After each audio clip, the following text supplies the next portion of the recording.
Creator is that voice that comes up with all the tangible things. Creator has instruments.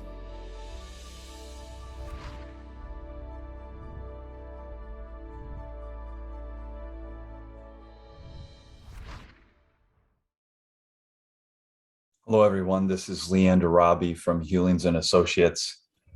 And I've had a lot of conversations in the past several weeks, and it's been exciting to see districts that are ready to take things to the next level when it comes to hiring, especially some of their key executive roles. Now, I say take things to the next level. Here's what I mean by that. Everybody in hiring does their due diligence, and I believe does the best job they can. And at the same time, primarily their focus and conversation tends to focus on the technical aspect of the hire. How many years of experience does a person have? What are their specialties? How many degrees? What certain degree? The kinds of technical questions that you would have if you're trying to check the box off on some hiring requirements, right? Checking those boxes off is important. It's a part of the conversation and one of the conversations to have. However, we believe there's another conversation that needs to be had, and that's what's been exciting. A number of districts working with us to focus on that part of the conversation. And that conversation is more temperament in nature. We're talking about how does that person fit the culture of that particular district? And you might say, is that really that important? Well, it's interesting.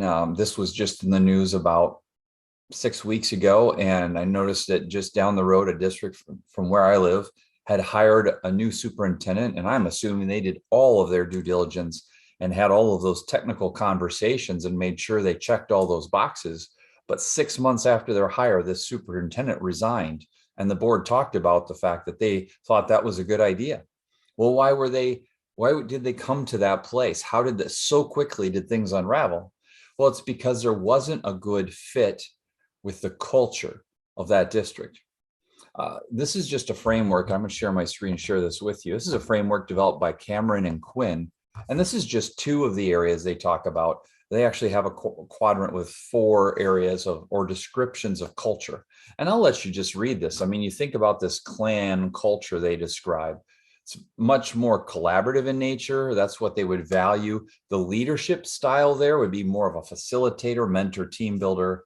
And the things that they really value as a district would be commitment and communication and helping develop others in the process.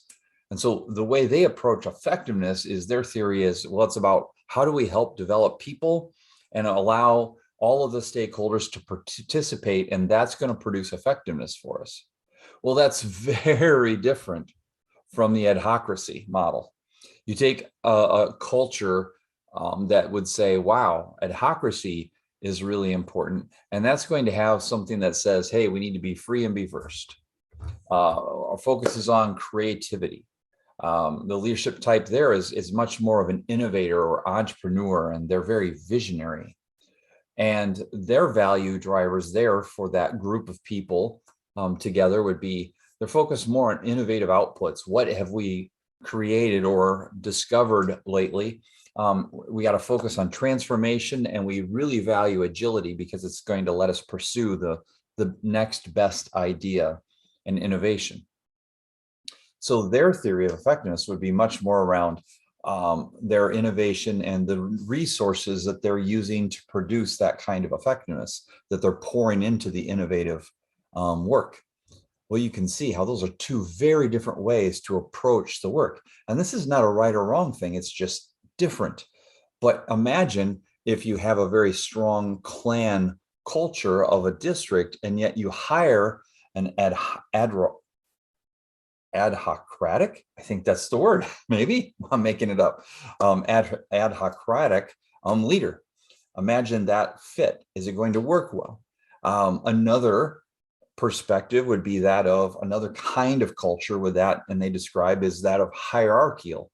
Well, that's someone who values processes and procedures. It's right here. They're all about things being structured. And so they tend to have an orientation towards things, controlling things. And so their leadership style is going to be one to coordinate everyone, make sure everybody's in their lanes and knows what that is, but they're going to monitor, and they're an organizer. So they're working for efficiency, timeliness, consistency.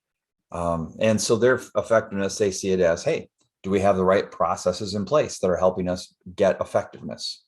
Well, you hire a hierarchical leader and thrust them into a clan culture. I saw this happen just recently with a team that I was working on, and they've had all kinds of friction. Why? Because now a new manager on this team is coming with process, and really having a very controlled approach to their work.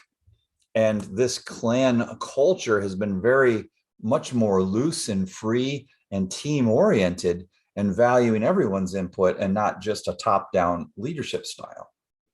Well, this is just an example of the different kinds of culture that are there, and that has been a sweet spot for us at Hewlins Associates, is diagnosing culture. And what we're excited about is the chance to help these districts name their culture and know what it is. We do that in a variety of ways using different instruments. You could say, wow, we have a way of doing that, or we would use these instruments. Great. Or maybe you need assistance with people who have expertise in using different instruments and able to assess and name and diagnose what kind of culture you have.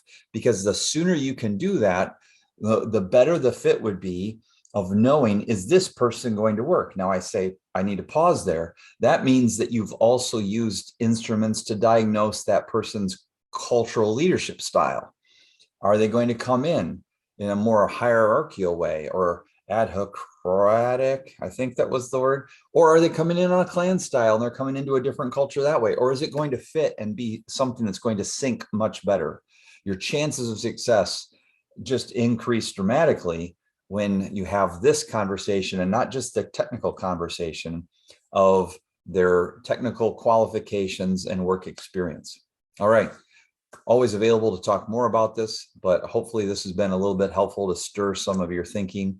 And again, thanks for your time. It's great to chat with you.